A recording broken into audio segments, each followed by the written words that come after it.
சரிங்க, தங்கம் வெள்ளி கேஷ் இதுதான் இப்ப எல்லா மக்கள்கிட்டையும் இருக்கும். இப்ப அதுல எந்த அளவு வந்தால் நிசாபன் சொன்னவே, நிசாப் என்றால் எந்த அளவு வந்தால் சக்காத்து கடமையோ அந்த அளவிற்கு நிசாப்னு சொல்லுவாங்க. தங்கத்துடைய நிசாப் என்ன, தங்கத்துல எந்த அளவு வந்தால் சக்காத்து கடமை என்று பார்க்கும் பொழுது ஹதீஸ்ல நபி ஸல்லல்லாஹு அலைஹி வஸல்லம் அவர்கள் சொல்லி காட்டுகின்றார்கள், லைஸ அலைக ஷையுன் ஃபி தஹபி ஹத்தா யகூன லக 20 தீனாரன். 20 தீனார் இருந்தால்தான் தங்கத்துல சக்காத்து கடமைங்க.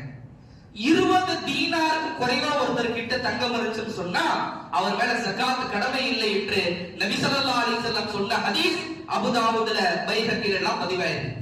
சரிங்க, 20 தீனார்னா நம்ம ஒரு கணக்குப்படி எவ்வளோ, எப்படி நம்ம புரிஞ்சுக்கிறது என்ற கேள்வி வரும் பொழுது, ஒரு தீனார் என்பது 4.25 கிராமுங்க. 4.25 கிராம்.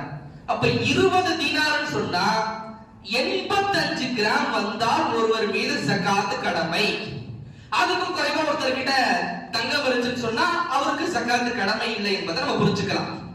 ஒரு சில உலமாக்கள் துல்லியமாக, மிக துல்லியமாக கணக்கிட்டு 87 கிராம் வந்தாதான் சக்காத்து கடமைன்னு சொல்றாங்க.